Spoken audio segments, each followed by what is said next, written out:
I'm stuck at the FAANG companies for the past 6 years. Financial stability, prestige, caliber. We're obsessed with FAANG companies. I had a chance to quit. I just couldn't.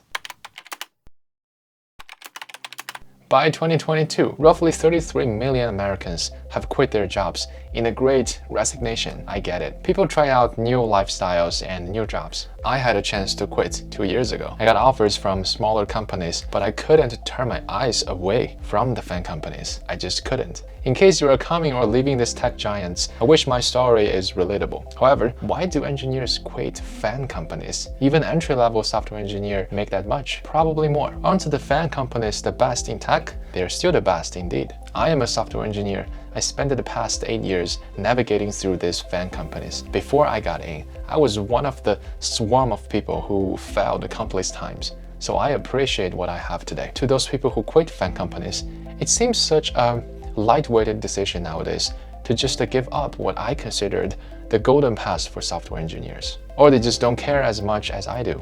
FAANG used to assemble everything I wanted. Over the past 6 years, I must have already proved myself enough working at the FAANG companies. How am I still drawn towards its glory, even today? Am I over-conservative at my 30, digging myself into a hole? To find the answer, I chatted with some friends in tech. We came to some conclusions, and one of them being the Asian culture and our education. Asian education is like a double-edged blade. It serves you really well at tough times, but also cuts you simultaneously.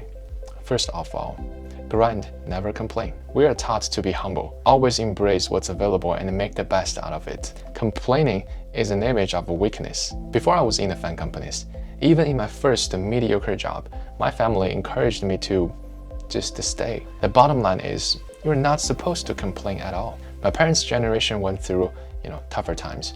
They didn't get to make choices, so they focus on grinding.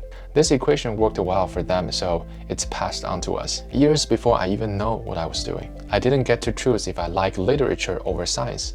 I didn't get to pick a weekend guitar class over the weekend study session. You don't like the weekend plan? Who cares? Go finish your assignments. This typical Asian culture influences my work ethic. I don't find much to complain about at work. I'd be like, my high school stressed me out way more brutal than this. Come on. Work challenges nowadays are at a different level, but the brain still mitigates the stress just the same. When it comes to the FAANG companies, what amazing hands of cards. Be humble, don't look around, don't complain, stay. That is my default setting at work.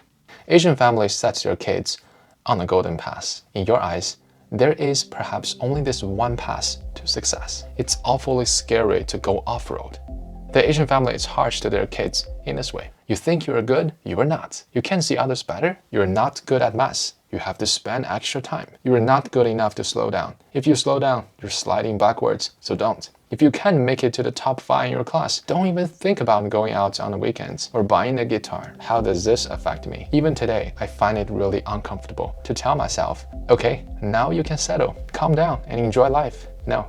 I can slow down for at most maybe 2 weeks, and then I get mild panic and imposter syndrome. It feels like training for sports. It's encouraging to some degree until all you hear is, you're not the best, you're way behind, so hurry up. It's a PG-13 version of the movie Whiplashed. My generation was washed with this mindset. There was no other way. College education was the single best way to a better career and a better life. In China, there are literally 9 million fresh minds each year competing for college education. In 2022, as in comparison, New York City has an 18+ million population. Imagine half of the New York City rushing to take exams on the same day every year. They're fighting for the few best colleges. If you skip the fight, you become a loser. This golden path, the best mid-school with the best high school with the best college, so on and so forth. And now, in my eternal vision, even though nowadays my career decisions are very independent from anyone else, I was still drawn towards the golden path. The FAANG companies, the Asian culture and education has one more side effect: the approval from others.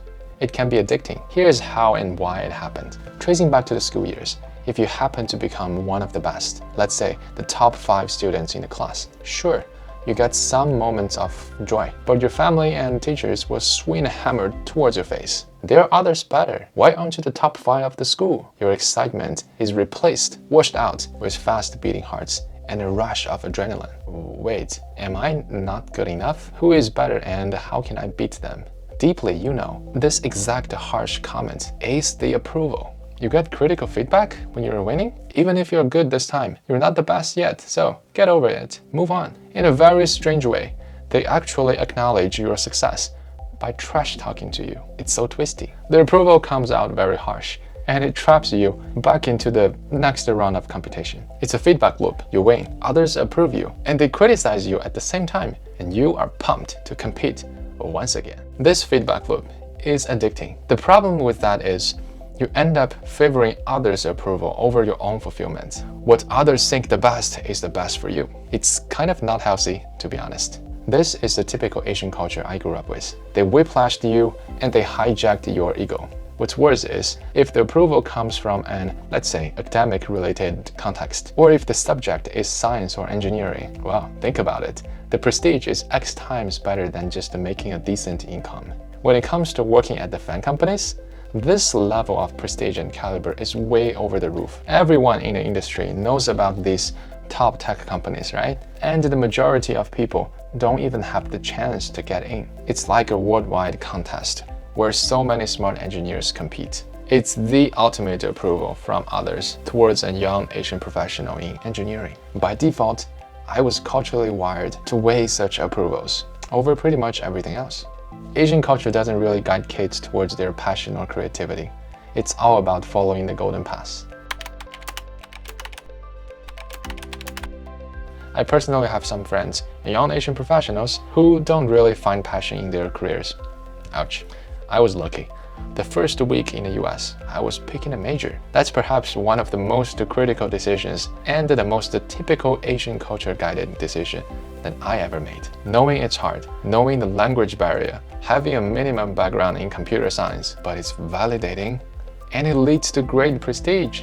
So I can't miss it. I decided to grind and follow it through. Luckily, I was genuinely curious about computer science. I kind of stumbled in, but I graduated smoothly. I figured out my obsession with the FAANG companies. But even understanding those, I'm still very invested in my job, still doing that Asian grinding inevitably. It's just a little bit better because now I get to make decisions more consciously, I suppose. So, what do you think of the jobs at FAANG companies? Will you choose to quit the FAANG companies? Let me know below in the comments. And quick plug, in this channel, we will talk about life and work in tech. Consider like, share, and subscribe for more content